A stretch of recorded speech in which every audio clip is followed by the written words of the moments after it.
মাদ্রাসা কমিটিতে অযোগ্যদের কারণেই নুসরাতের নিপীড়নের প্রথম প্রতিবাদ সামাজিকভাবে হয়নি। যৌন হয়রানির বিষয়টি গোড়া থেকে জানলেও অধ্যক্ষ সিরাজকে প্রশ্রয় দিয়েছিলেন ম্যানেজিং কমিটির সদস্যরা। নুসরাত হত্যার পর প্রশ্ন উঠেছে শিক্ষা প্রতিষ্ঠানে রাজনৈতিক পরিচয়ে প্রভাব খাটানো আর সংশ্লিষ্টদের ভূমিকা নিয়ে।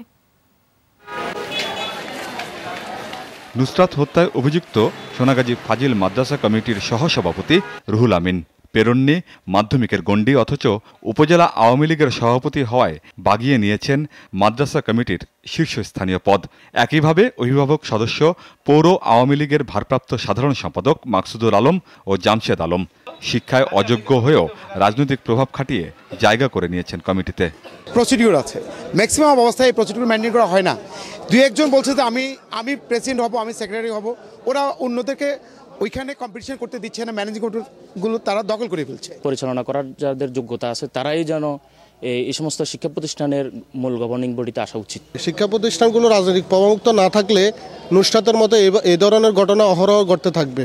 আগে তো পূর্বে অনেকগুলো বিষয় নিয়ে অনেক রিপোর্ট কিছু যদি ওনারা যদি তাৎক্ষণিক যদি ব্যবস্থা নিতেন তাহলে আজকে হয়তো এত বড় দুর্ঘটনা ঘটতো না। হত্যা মামলায় রুহুল আমিন ও মাকসুদ আলম কারাগারে, কিন্তু শিক্ষা কমিটিতে অযোগ্যদের দাপট এখনও পীড়া দিচ্ছে নুসরাতের বাবাকে। 27 মার্চ যে আপত্তিকর ঘটনা ঘটেছে, যদি গভর্নিং বডি যথাযথ ব্যবস্থা গ্রহণ করতেন তাহলে 6 এপ্রিলের এই দুঃখজনক আগুনে পুড়িয়ে আমার স্নেহের একমাত্র কন্যা নুসরাত জাহান রাফিকে যে কষ্ট দেওয়া হয়েছে, বেদনাদায়ক, কমিটি যে আপত্তিকর, এটা সহজে উপলব্ধি করতে পারেন।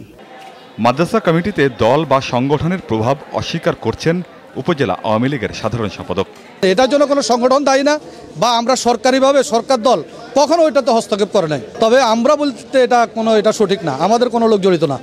শুধু নুসরাতের মাদ্রাসাই নয়, জেলার সব কমিটিতে রাজনৈতিক প্রভাব ও স্বল্প শিক্ষিতদের দাপট মানছেন খোদ সংসদ সদস্য।